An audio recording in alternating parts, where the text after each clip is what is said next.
Bonjour tout le monde et bienvenue à cette 25e et dernière émission de l'Expresso pour cette saison. Elle sera très chargée, alors nous allons commencer tout de suite avec les communiqués de la semaine.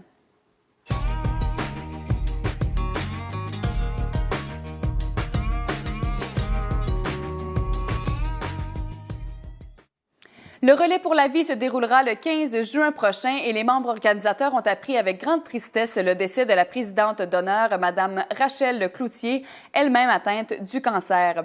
L'équipe du relais désire rendre hommage à cette grande dame en lui décernant le titre posthume de présidente d'honneur. Ainsi, dans la nuit du 15 au 16 juin, tous les marcheurs auront une pensée spéciale pour les proches de Mme Cloutier qui s'étaient beaucoup impliqués année après année pour cette cause. Les personnes désireuses de former une équipe en vue du relais pour la vie de la Côte-de-Gaspé qui aura lieu à la piste d'athlétisme derrière l'école C.E. Pouliot le 15 juin peuvent toujours contacter Mme Denise Paradis au 88 269 3023. Pour devenir porteur d'espoir et participer au Tour des survivants, il suffit de contacter Mme Desneiges Cloutier au 88 269 7227. Il est à noter qu'il est également possible de s'inscrire, de faire un don, de devenir bénévole et de faire l'achat d'un luminaire en ligne à l'adresse Internet apparaissant au bas de l'écran. Nous avons présenté il y a quelques semaines une capsule sur l'écriture d'un livre coécrit par la maman d'un élève de l'école Saint-Paul de Saint-Maurice ainsi que la classe dans laquelle son garçon fait partie. Toute la population est donc maintenant invitée à une conférence de presse qui se déroulera le 31 mai à 10h à l'école Saint-Paul de Saint-Maurice. Cette conférence de presse servira à lancer le livre Un été bien rempli, écrit par Mme Jeanne d'Arc Jonca en collaboration avec la classe de 3e et 4e année de Mme Annick Sinotte. L'événement se déroulera au gymnase de l'école. Vous pourrez y rencontrer les artisans du projet Si on écrivait un livre qui s'est déroulé tout au long de l'année scolaire. Vous pourrez également vous procurer un exemplaire du roman sur place au prix de lancement de 12 $ seulement. À noter également que les profits des ventes seront versés à l'école Saint-Paul. Le club de randonnée SIA annonce sa prochaine sortie samedi le 2 juin qui sera soulignée un peu partout au Canada par la Journée nationale des sentiers. Profitez-en donc pour découvrir le Sentier international des Appalaches. Plusieurs randonnées sont offertes simultanément sur différentes sections du sentier qui va de Madeleine jusqu'au parc Forillon. En fonction de votre condition physique et de vos intérêts, vous pourrez choisir votre trajet le matin du 2 juin. En cas de prévision de pluie abondante, l'activité est remise au lendemain, dimanche 3 juin, et cette information sera diffusée sur les ondes de Radio Gaspésie.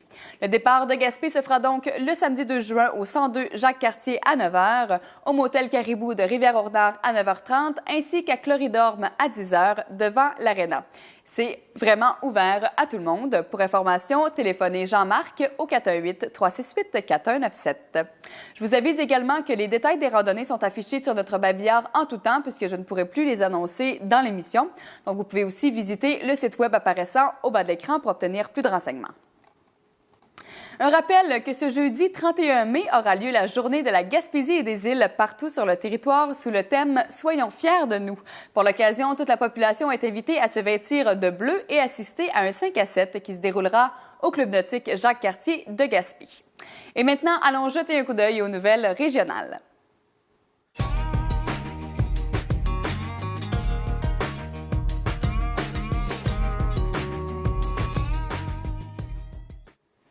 Le Technocentre éolien a reçu une subvention de plus de 480 000 $ du Fonds Collège Industrie pour l'innovation du Cégep de la Gaspésie et des îles. Cette importante subvention servira à ériger 2 nouveaux mâts de mesure de 120 mètres au site nordique expérimental en éolien Chorus du Technocentre éolien à Rivière-au-Nord. Ces mâts permettront à l'équipe de recherche du Technocentre éolien de mieux comprendre l'environnement dans lequel performent les parcs éoliens canadiens, de développer une expertise liée à l'entretien des tours de mesure autonomes en climat nordique et d'enrichir les connaissances sur la couche limite atmosphérique et les conditions de givrage. Selon Frédéric Côté, directeur général du Technocentre, les données mesurées par ces instruments nous permettront de mieux prévoir ce qui peut affecter la performance d'éoliennes en climat nordique. Ainsi, on pourra développer des projets éoliens sur la base de meilleures prévisions, maximiser la production d'énergie par une éolienne, réduire les coûts d'opération en maintenance et augmenter la durée de vie des équipements et des éoliennes. Les manifestations se multiplient au Québec à mesure que sont annoncées les décisions du gouvernement jugées injustes et méprisantes par une grande majorité de la population. L'annonce récente de la loi 78 n'a qu'attisé le feu qui se propageait déjà à vive allure sur l'ensemble des territoires québécois. Plusieurs manifestations ont eu lieu en Gaspésie pour protester contre cette loi spéciale, notamment à Bonaventure où se sont réunis les regroupements communautaires de la Gaspésie et des îles, ainsi que la coalition des tables régionales des organismes communautaires. Geneviève Giguère, coordonnatrice du ROCGIM, dénonce les décisions du gouvernement Charest. Quand un gouvernement méprise la démocratie, il ne peut pas s'attendre à retrouver la paix sociale. Avec sa loi spéciale, c'est à l'ensemble des mouvements sociaux que le premier ministre Charest s'attaque, dit-elle. Une autre manifestation a également été organisée à Gaspé mardi dernier contre cette loi 78. D'ailleurs, les quelques 200 manifestants ont fait un sit-in, donc se sont assis pendant environ 1 minute en silence sur une des voies du pont de Gaspé en guise de symbole face à la mort de la démocratie. Samedi soir dernier, de concert avec les manifestants des grands centres, beaucoup de gens se sont réunis avec leurs casseroles pour se faire entendre une bonne fois pour toutes par le gouvernement Charest. À noter d'ailleurs que dans la baie des Chaleurs, une manifestation par semaine aura lieu dans un village différent chaque mardi en fin de journée. À Gaspé, ce que l'on appelle maintenant le Grand Tintamarre reviendra tous les mardis et vendredis soirs. Visitez la page Facebook Grand Tintamarre de Gaspé pour obtenir les détails.